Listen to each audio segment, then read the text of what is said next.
नमस्कार, exam happy by Jharkhand channel में आपका स्वागत है। तो दोस्तों जुड़ चुका हूं मैं यहां पर आप सभी सहायक अध्यापकों के आकलन परीक्षा के उन सभी महत्वपूर्ण प्रश्नों को लेकर के जो आपके सीधे एग्जाम में भिड़ते हैं।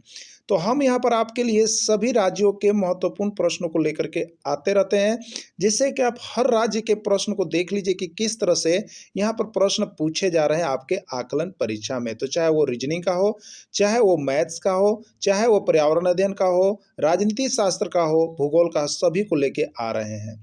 तो दोस्तों आपको हम बता दें, यदि आप यहाँ पर जो है सभी राज्यों के हुए एग्जाम के पेपर को एक बार यदि आप देख लेते हैं, तो आप यहाँ से 100% नहीं 101% आपकी परीक्षा निकल रही है। अब आपको डिसीजन करना है कि आप 1-2 नंबर के लिए पीछे होना चाहते हैं या 1-2 नंबर से आगे होना चाहते हैं। अगर आप 1-2 नंबर से आगे होना चाहते हैं तो आप आज ही हमारे चैनल को देख रहे हैं। आप यहाँ पर चैनल पर टेक्स्ट बुक पर आधारित सारे प्रश्न दिए जा रहे हैं। उसके बाद आपको यहाँ पर छत्तीसगढ़, बिहार, गुजरात सारे राज्यों में हुए आकलन परीक्षा के प्रश्न पत्रों का हल भी आपको करवाया जा रहा है।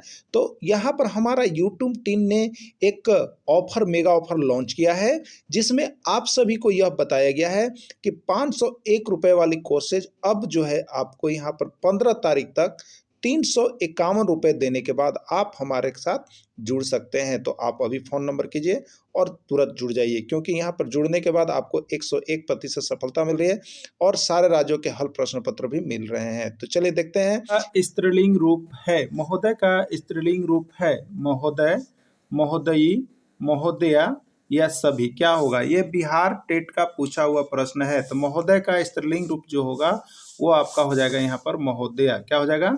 महोदया ना। क्या हो जाएगा? महोदया। तो आप सभी कमेंट करते चलिएगा, जवाब देते चलिएगा। राइट आंसर महोदया है। छात्र का स्त्रीलिंग रूप है, छात्र का स्त्रीलिंग रूप क्या होगा? छात्र, छात्री, छात्रिया या छात्रा। तो छात्र का स्त्रीलिंग रूप क्या होगा? ये यूपी टेट का आया हुआ प्रश्न है और ये आपका छत्तीसगढ़ आकलन का भी प्रश्न है। ठीक है, तो ये क्या हो जाएगा? छात्र का स्त्रीलिंग रूप आपका हो जाएगा छात्रा। क्या हो जाएगा? छात्रा हो जाएगा इसका राइट आंसर। अगला है अध्यापक का स्त्रीलिंग रूप है अध्यापक, अध्यापिका, अध्यापिका या सभी। ये प्रश्न जो आप देख रहे हैं ये आपका छत्तीसगढ़ बीएड में आया हुआ था। ठीक है, तो अध्यापक का स्त्रीलिंग रूप क्या होगा? इसका राइट आंसर, तो आप सभी का कमेंट यहाँ पर सही आ रहा है, अध्यापिका। क्या होगा? अध्यापिका इसका राइट आंसर हो जाएगा। अगला प्रश्न है नायक में कौन सा प्रत्यय है? नायक में कौन सा प्रत्यय है आपको बताना है। नायक में कौन सा प्रत्यय है? यक, अक, ना या नाय, कौन सा होगा? देखिए प्रत्यय के संबंध में हम आप लोगों को बताए थे और यह प्रश्न जो है आपका यहाँ पर ये उड़ीसा राज्य में जो परीक्षाएं होती है, उड़ीसा शिक्षक भर्ती परीक्षा में, इसमें आया हुआ था। ठीक है, तो शिक्षक से हर प्रश्न जो आया है वही हम लेकर के आपके लिए आए हैं। तो देखिए अगर प्रत्यय और उपसर्ग बताना है तो आपको हमने सबसे पहले बताया था, इसका सारा नोट्स और पीडीएफ बना दिया गया है। अगर आप हिंदी का नोट्स और पीडीएफ परचेज करना चाहते हैं, केवल नोट्स परचेज करना चाहते हैं, तो आपको यहाँ पर हिंदी का नोट्स 50 रुपये में आपको प्रोवाइड कर दिए जाएंगे। ठीक है, तो आप 50 रुपये में केवल नोट्स लेकर पढ़ सकते हैं, लेकिन हमारे साथ जुड़ नहीं सकते हैं। जुड़ने के लिए आपको वही राशि जो दी गई है अभी मेगा ऑफर में, उसको ही आपको लेना होगा, तो आप उसके साथ जुड़ जाइएगा। तो नायक में कौन सा प्रत्यय है? यक, अक। देखिए तो इसके लिए क्या हम बताए थे? इसके लिए हम बताए थे कि आपको संधि विच्छेद आना चाहिए। तो नायक का जब संधि विच्छेद करते हैं तो वो मेरा होता है नय जोड़ अक। ठीक है, अब देखिए प्लस वाला को देखिएगा, प्लस के जो पहले आया है वो उपसर्ग होता है और प्लस के जो बाद में आया है वो प्रत्यय होता है। ठीक है, तो यहाँ पर प्लस के बाद में अक आया है, इसका मतलब यह प्रत्यय है। इसमें कौन प्रत्यय होगा? अक प्रत्यय होगा, यही इसका राइट आंसर हो जाएगा। ठीक है, अनुकरणीय में कौन सा प्रत्यय है? अनुकरणीय में कौन सा प्रत्यय है आपको बताना है। अनुकर, अनिय, निय या अनु। अनुकरणीय में कौन सा प्रत्यय है? ठीक है, तो अनुकरणीय में आपका जो प्रत्यय हो जाएगा उसके लिए आपको यहाँ पर क्या करना होगा? तो अनुकर क्या हो जाएगा आपका? देखिएगा यहाँ पर जो मेन चीज होगा वो अनुकर और जोड़ क्या हो जाएगा? देखिएगा आपको बनाते हैं, तो इसका संधि विच्छेद कीजिएगा, तो अनुकर जोड़ अन्य, अनुकर जोड़ अन्य, अनुकरणीय होगा। ठीक है, तो यहाँ पर अनुकर जोड़ अन्य अनुकरणीय होगा, तो इसका राइट आंसर आपका बी हो जाएगा ना। अगला देखिएगा यहाँ पर प्रिया में कौन सा प्रत्यय है? प्रिया में कौन सा प्रत्यय है आपको बताना है। ठीक है, प्रिया में कौन सा प्रत्यय है? प्रि, या, आ या कोई नहीं। ठीक है, तो प्रिया में जो प्रत्यय होगा तो उसको देखिए हम लोग लिखेंगे प्री जोड़ या, इसको जब तोड़ेंगे तो प्री जोड़ आ ना, प्री जोड़ आ प्रिया होगा, प्री जोड़ या हो जाएगा यहाँ पर प्रिया। ठीक है, तो इसके लिए यहाँ पर जो हो जाएगा राइट आंसर वो सी होगा ना, प्री जोड़ आ होगा। क्या होगा? प्री जोड़ आ आपका प्रिया हो जाएगा। और ये प्रश्न जो है आपका यहाँ पर यूपी टेट का आया हुआ था। ठीक है, अगला देखिएगा, महीना में एक बार होने वाले को क्या कहते हैं? महीना में वैसा काम जो महीना में एक बार होता है, आप सभी जानते होंगे उसको क्या कहते हैं।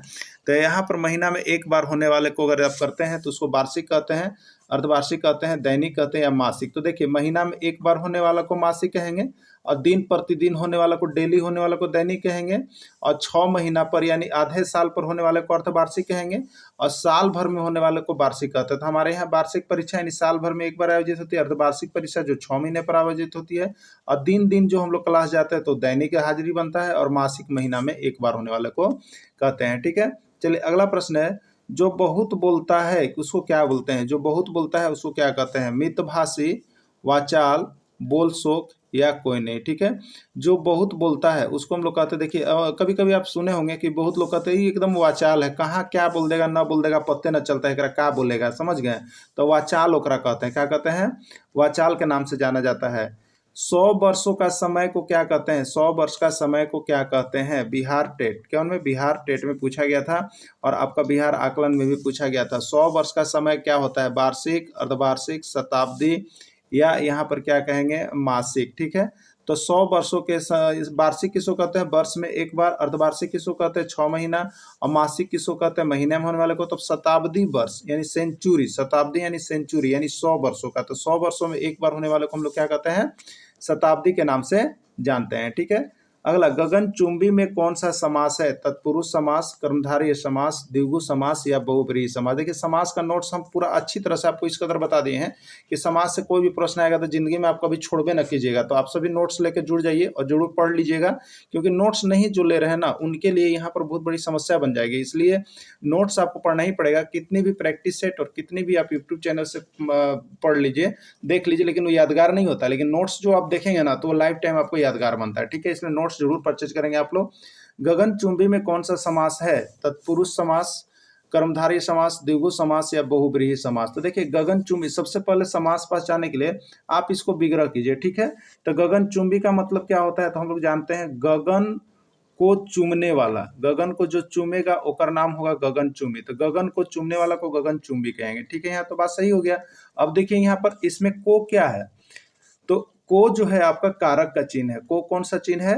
कारक का चिन्ह है। तो अब दिमाग में रखिएगा, जिसमें आप विग्रह कीजिएगा और उसमें कारक का चिन्ह होगा, चाहे वो कर्ता कारक हो, चाहे वो कर्म कारक हो, चाहे वो करण कारक हो, अपादान। अब देखिए, कारक आपको नहीं पता है तो कारक का पूरा वीडियो इस कदर आपको दे दिया है ना कि लाइफ में कहीं कारक भुला जाइएगा तो नाम बदल दीजिएगा इस यूट्यूब चैनल का। तो आप कारक का नोट्स लेकर पढ़ लीजिएगा और लाइफ में कहीं ना कारक भुलाइएगा, तब आपको समझ में आ जाएगा। तो सारा हिंदी का तो नोट्स बन गया है। अब आपको यहाँ पर प्रीवियस ईयर क्वेश्चन हम आपको दे रहे हैं कि जो विभिन्न जगह पर आए हुए हैं। ठीक है, तो देखिए, गगनचुंबी में तो इसमें जिसमें आएगा वो होता है तत्पुरुष समास। ठीक है, जिसमें कारक आएगा, कारक का चिन्ह आएगा, वो कौन सा समास के अंतर्गत जाएगा? तो तत्पुरुष समास के अंतर्गत जाएगा। ठीक है, तो गगनचुंबी में माने गगन को चूमने वाला, तो को यहाँ पर कारक का चिन्ह है। तो क्या होता है? कर्ता ने, कर्म को होता है ना, कर्ता का चिन्ह ने है, कर्म का चिन्ह को है, तो यहाँ पर को आया है और ये कारक है, इसलिए ये तत्पुरुष समास में जाएगा। ठीक है, सारा चीज का नोट्स बन गया है, सारा आप लोग खरीद सकते हैं, पढ़ सकते हैं ना। देखिए यहाँ पर लिखा हुआ गगनचुंबी, गगन को चूमने वाला, जिसमें कर्ता चिन्ह है वह तत्पुरुष समास है। अगला,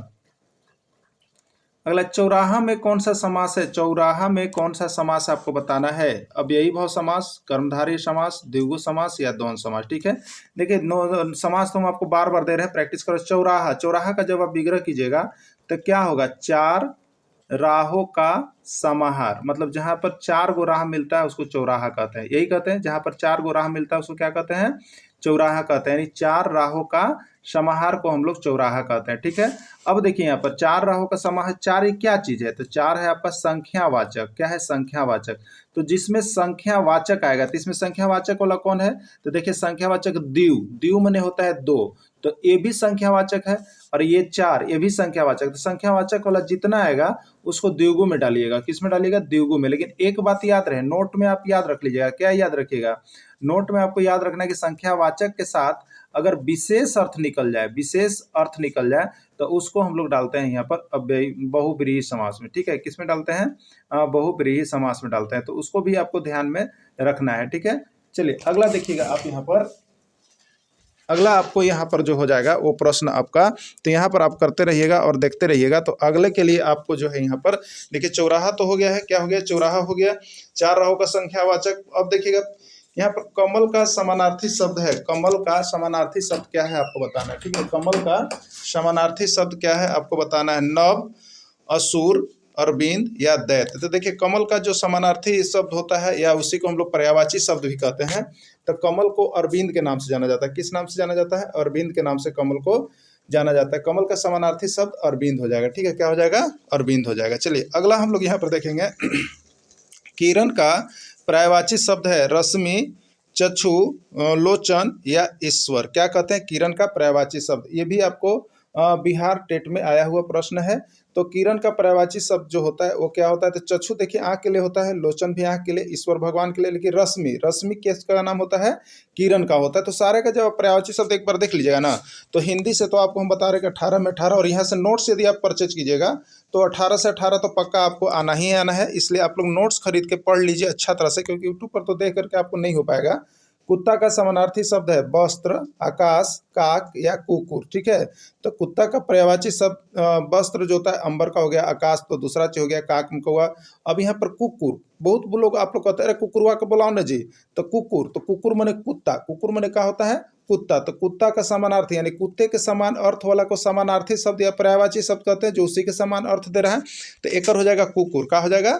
कुकुर। अगला है जो दिखाई न दे सके उसके बदले एक शब्द क्या होता है ना, विभिन्न शब्दों के बदले एक शब्द, ये बहुत बार आता है। ठीक है, दृश्य, अदृश्य, अक्षय या अक्षय, जो दिखाई न दे। ठीक है, तो कहते हैं अरे वो तो अदृश्य है। कभी कभी आप लोग कहते हैं कि वो तो अदृश्य है, मतलब यहाँ पर वो दिखाई नहीं पड़ रहा है। तो जो दिखाई न दे उसके बदले में एक शब्द आता है, उसको हम लोग कहते हैं अदृश्य। क्या कह लेते हैं? अदृश्य कहते हैं। ठीक है, बड़ा भाई के बदले में एक शब्द क्या होगा? जैसे बड़ा भाई हमको कहना है, उसके बदले में अगर एक शब्द हम कहना चाहें तो क्या कहेंगे? बड़ भाई, अग्रज, अनुज या सहोदर। ठीक है, क्या कहेंगे तो आपको बताना है। ठीक है, तो उसके लिए हम यहाँ पर क्या कहेंगे? तो उसके लिए हम यहाँ पर देखेंगे बड़ भाई नहीं कहा जाएगा। ठीक है, बड़ भाई नहीं कहा जाएगा इसको ना, बड़ भाई नहीं कहा जाएगा। क्या कहा जाएगा इसको? तो इसको कहा जाएगा यहाँ पर अग्रज। क्या कहा जाएगा? अग्रज इसको हम लोग कहते हैं। ठीक है, इसको क्या कहते हैं? अग्रज कहते हैं। ठीक है, अनुज छोटा कहते हैं, और सहोदर माने कि अपने साथे वाले के, जन्म लेने वाले को सहोदर कहते हैं। ठीक है, अब देखिएगा जो अनुकरण करने योग्य, मतलब कुछ ऐसा चीज होता है जिसको हम लोग किसी को देख करके अनुकरण करके सीखते हैं। ठीक है, तो जो अनुकरण करने योग्य होता है उसको क्या कहेंगे? करणीय, अनुकरणीय, आदि या अनादि। क्या कहेंगे उसको हम लोग? ठीक है, तो जो अनुकरण करने योग्य होगा उसको हम लोग क्या कहेंगे आपको बताना है। ठीक ना, तो जो अनुकरण करने योग्य होगा उसको हम लोग यहाँ पर देखिए कहते हैं अनुकरणीय। कुछ ऐसी चीजें होती है जो हम किसी को देख करके सीखते हैं, जो हम किसी को देख करके सीखते हैं, तो जो अनुकरण करने योग्य होगा उसको हम लोग अनुकरणीय कहेंगे। ठीक है, चलिए अगला देखिएगा यहाँ पर गुरु का स्त्रीलिंग रूप है, गुरु का स्त्रीलिंग रूप है। ये देखिए ये यूपी में बहुत ज़्यादा, यूपी बीएड, यूपी एमपी सब में पूछता है। तो ये बहुत इंपॉर्टेंट क्वेश्चन, गुरु का स्त्रीलिंग रूप है गुरुजी, गुरुआ, गुरुमती या गुरुआइन। तो देखते हैं बहुत, आप जब बाजार में चलते होंगे तो अगर आप लोग गुरुजी हैं तो आपके पत्नी को लोग क्या कहते हैं? तो गुरुआइन ना।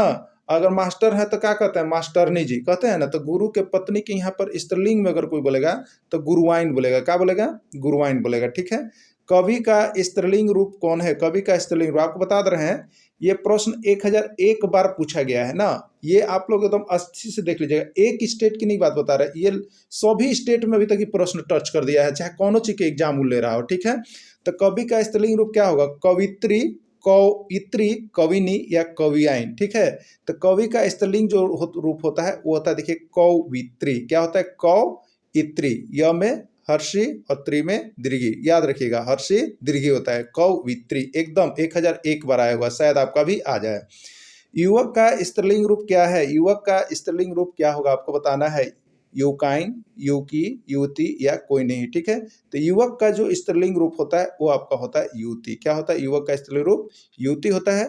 और यहाँ पर आपने इस तरह से सभी राज्यों में आए हुए प्रश्नों को हम यहाँ पर आपका हिंदी का दिखाएं। तो अगर आपको हिंदी में 18 लाना है, सभी यहाँ पर करना है, तो आप हमारे साथ जुड़ जाइएगा, चैनल के साथ जुड़ जाइएगा और यहाँ पर सारे नोट्स और पीडीएफ परचेज कर लीजिएगा। यानी तो केवल नोट्स चाहिए, हमारे साथ जुड़ना नहीं है, तो 50 रुपीज़ में आप यहाँ से परचेज कर सकते हैं हिंदी के सारे नोट्स और प्रीवियस ईयर क्वेश्चन, और यहाँ पर आप पास कर सकते हैं। वीडियो को अंत तक जुड़े रहें, इसके लिए आप सभी को बहुत बहुत धन्यवाद।